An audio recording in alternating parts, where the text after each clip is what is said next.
এই যে সারাদিন ডিউটি করো, এত কিছুর মাঝেও আবার আমাকেও মাঝে মধ্যে তুমি দেখো। তোমাকে আসলে কি বলে ধন্যবাদ জানাবো? আল্লাহ যেন তোমার মনের সকল আশা, সকল দোয়া কবুল করে। এই, ভালোবাসো না কেন শুনি? ভালোবাসার কি কোনো রিজন আছে? টাকা পয়সা লাগবে, ধন দৌলত লাগবে, কি লাগবে বলো তো?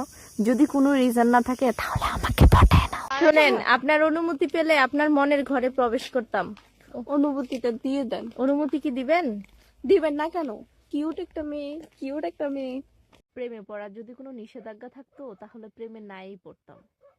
তুমি তো কোনো নিষেধাজ্ঞা দাও নাই, পেছনের সামনে কোথাও লেখা নাই যে আমার প্রেমে পড়া যাবে না। সো পড়ে গেছি আমি তোমার প্রেমে। এখন তুলো।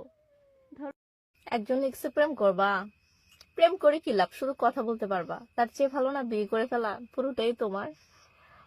সো প্রেমের প্রস্তাব দিও না, দিলে বিয়ের প্রস্তাব দাও। কারণ প্রেম করে দূর থেকে কথা বলে তার চেয়ে ভালো বিয়ে করে ফেলা, দুজনে একসাথে থাকবো।